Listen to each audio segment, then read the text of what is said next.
গত 11 তারিখ নির্বাচন কমিশন কর্তৃক নির্বাচনের তফসিল ঘোষণা করা হয়েছে। তো তফসিল ঘোষণা হওয়ার পরের দিন ইনকিলাব মঞ্চের যিনি আহ্বায়ক হাদি সাহেবকে পরিকল্পিতভাবে গুলি করা হয়েছে। তো গুলি করার পরে বিভিন্ন ওই যে দৈনিক আজকের কণ্ঠ যেই অনলাইন পোর্টাল, এই অনলাইন পোর্টালে একটা নিউজ করা হয়েছে যে মির্জা আব্বাস নাকি ক্যাডার দিয়ে নাকি এই ঘটনা ঘটানো হয়েছে, যা প্রকৃতপক্ষে ভিত্তিহীন, মিথ্যা। হ্যাঁ, এছাড়াও উনি ঢাকা মেডিকেলে যাওয়ার পরে গুপ্ত সংগঠনের কিছু নেতৃবৃন্দ যারা গুপ্ত সংগঠনের সাথে জড়িত, তারা মব করার চেষ্টা করছে।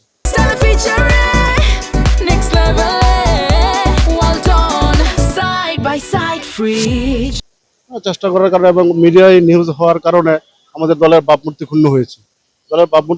এবং ইতিপূর্বে এই ধরনের নিউজ ছড়িয়ে দেওয়ার কথা বলে বিভিন্ন ওনার কাছে চাঁদা দাবি করেছিল।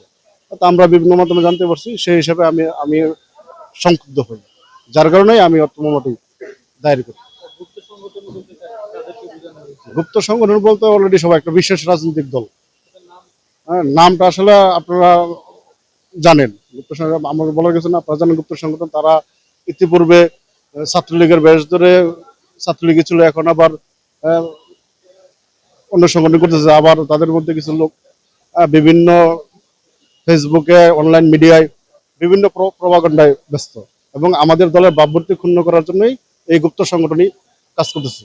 স্পেসিফিক এলিগেশন এনেছি যে আমাদের বিএনপির স্থায়ী কমিটির সম্মানিত মেম্বারকে উদ্দেশ্য প্রণোদিতভাবে জনসম্মুখে এবং পরবর্তীতে এই মিডিয়ার মাধ্যমে ওনাকে প্লাস আমাদের দলকে ছোট করার জন্য প্রি প্ল্যান স্বরূপ ইতিপূর্বে চাঁদা চেয়েছেন, পরবর্তীতে জনসম্মুখে ওই চাঁদার দাবিতে অসৌজন্যমূলক আচরণ করেছেন, যেটা আপনারাও হয়তো দেখেছেন, যে সারা বিশ্ব দেখেছেন যে উদ্দেশ্য প্রণোদিতভাবে ওনার সাথে কিরকম আচরণ করেছেন।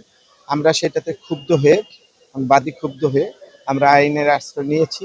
আমরা আসামিদের বিরুদ্ধে 385, 500 এবং 34 ধারায় বিজ্ঞ আদালতে মামলা দাখিল করেছি।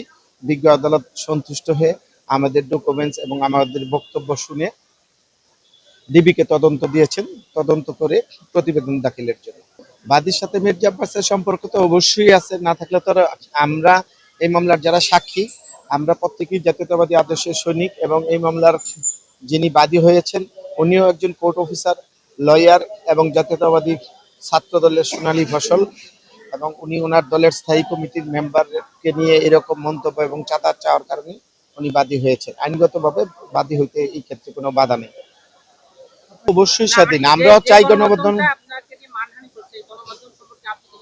গণমাধ্যম অবশ্যই, ওইটা আমি বলবো হলুদ সাংবাদিকতা। উনি ফেয়ার সাংবাদিকতা করেন না।